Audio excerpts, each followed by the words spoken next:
This is a Fox News alert. Not holding back. Donald Trump, as promised, launching a barrage of blistering attacks targeting Hillary Clinton. In a speech just a short while ago, saying she is the most corrupt person to ever run for president. And he hardly stopped there. This is Outnumbered. I'm Sandra Smith here today. Harris Faulkner, host of Kennedy on Fox Business Kennedy. Jedediah Bila is here, and there he is, today's hashtag One Lucky Guy, co-host of The Five and host of The Greg Gutfeld Show. We welcome back to the couch Greg Gutfeld. And by the way, you are outnumbered, sir, with your floral clipboard. Yes, this was a lovely gift. I just like to spice things up. You know, I could have gone with the spice. I could have gone with a black clipboard, but I said no. You know, the world needs more flowers. You are man paprika. I am. Sprinkle me on everything you eat. Don't mind if I do. All right, there's a lot to get to. Let's get started with Donald Trump letting loose on Hillary Clinton just a few moments ago in what may be his harshest attack on her yet. A day after Hillary blasted Trump on the economy, the Republican firing right back, questioning Clinton's policies, her judgment, and her temperament on a range of issues, from Benghazi to her private emails to the millions Hillary and Bill Clinton have raked in for their family charity. Hillary Clinton, JM. And as you know, most people know, she's a world-class liar. Just look at her pathetic email server statements. Hillary Clinton has perfected the politics of personal profit and even theft. She ran the State Department like her own personal hedge fund, doing favors for oppressive regimes, and many others, and really many, many others, in exchange for cash. That will never, ever change, including if she ever became president. God help us. No Secretary of State has been more wrong, more often, and in more places than Hillary Clinton.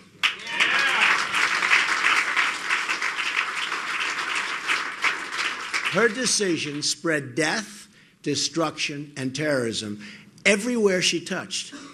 Among the victims of our late ambassador, Chris Stevens, what she did with him was absolutely horrible. He was left helpless to die as Hillary Clinton soundly slept in her bed. That's right. When the phone rang, as per the commercial, at 3 o'clock in the morning, Hillary Clinton was sleeping. Maybe her motivation lies among the more than 1,000 foreign donations Hillary failed to disclose while at the State Department. Hillary Clinton may be the most corrupt person ever to seek the presidency of the United States. Greg, he did not hold back in this speech. No, that was not a speech. That was an asteroid directed at Planet Hillary to blow her up. I made a list of the things he blamed her for. He blamed her for bringing in people who enslave and kill. He blamed her for ISIS. He blamed her for Benghazi, leaving people to die. He blamed her for the entire Middle East. The only thing he left out was climate change. He could have blamed her for that, but he didn't. The best thing about it, though, was when he went after her for temperament. Because that's like me going after Dana Perino for being short. He mirrored her insults towards him. It was like saying to you, but more of it, which is what you used to say as a kid.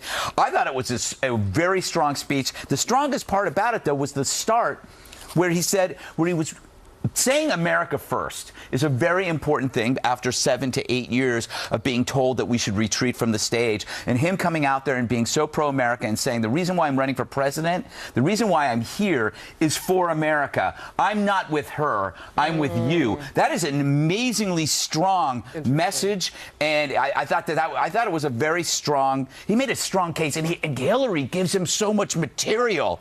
I mean, he just did a litany of faults. And you're going like, boy, he's right. She really is a mess. Yeah, I mean, Kennedy, this was a point-by-point attack on her track record as Secretary of State. And that's why I actually didn't think it was a blistering attack, because the blistering attacks he's made against her haven't struck. And those are the personal ones from the 90s where he brings in Bill's infidelity. And this speech wasn't about that. When he talked about Bill, he tied his speech fundraising to Hillary's and talked about how they've made, $150 million since 2001. And they do it by speaking to big banks and special interests. They they won't release the transcripts. And that part of the logical argument, in addition to coupling it with the Middle East regimes who are so horrible to women and gays, you know, a lot of Democrats have to sit up and listen to that and say, did she really take $25 million from Saudi Arabia, where homosexuality is punishable by death? Raising those questions alone were very effective. Both of you making the case for this being an effective speech. How did it come across to you? Yeah, I thought it was good. I love that he went after her foreign policy record, actually, and focused on that, talked about Libya. He even talked about the Syrian refugees and what the impact of her policy, because that's something that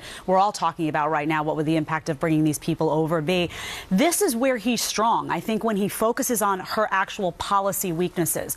My question is, how much of it will resonate? Have people made up their minds about Hillary Clinton on these issues already and decided either they love her or they don't trust her, they will vote for her or they won't? What will the impact of this be? But if he's going to be successful, I think leave the Bill Clinton scandals and that nonsense in the past and focus on this woman was Secretary of State. She's trying to sell you as someone who can keep us safe. Can she? Look at her record and figure it out. He made his message very pointed at Bernie Sanders supporters as well. At one point, targeting them by saying the system is corrupt. I'm here for you.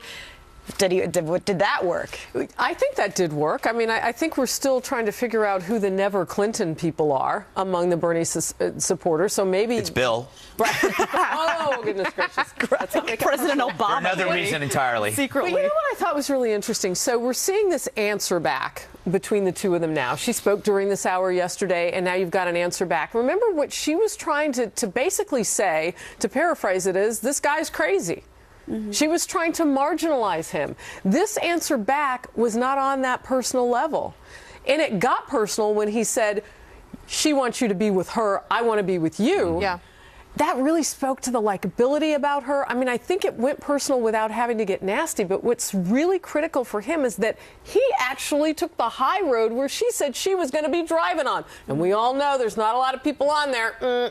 Well, so now he's on it. Can she bring it next? It's also, you know, he talked about some of the failures in the Middle East and directly correlated with her time as Secretary of State. He said Iran was choked, Egypt was friendly, Syria was under control, there was no ISIS. And it goes to show how powerful a Secretary of State could be. And then at the end, he said he's going to have a complete ethics reform of the State Department so the Secretary of State can't get out of control. And that was I thought it was interesting, too, Greg, the visual that he painted off the very top or near the top of the helicopter landing. Mm-hmm. That he said, well, you know, it cost a certain news anchor his entire career, Brian Williams, but she told a similar type of story. Right, about sniper fire. Yeah, I thought that was fascinating, the visual that. Yeah, he's got to be careful, though, as well, because he tends to stretch the truth as well, and that's going to come back. They're going to be fact-checking everything he says, and it's going to go back and forth. I would also question his thing about the Sanders voters. If you liked Sanders, would you really vote for Trump? Then that speaks to a complete lack of ideological connection, I mean, towards anybody. According to that Bloomberg poll, 45% of Sanders supporters are not going to vote for Hillary Clinton. That is a huge number of open and independent voters. Right in. All right. Write him in. All right. As we get closer to the Democratic convention, Hillary Clinton narrowing her choices for a running mate. Who's on the short list and what type of running mate she needs? And it's now been more than 200 days since Clinton held a formal press conference. What is up with that? And right after the show, catch more from the couch. You can join our live chat by clicking the Overtime tab at foxnews.com/outnumbered. You can also find Overtime live on Facebook now. Go to facebook.com/outnumberedfnc. It's the unfiltered Outnumber version. All right, you can also tweet us your questions and comments. Tell us what you think about Greg's clipboard. I don't know. Yeah. Or his height. Join us after the show. No,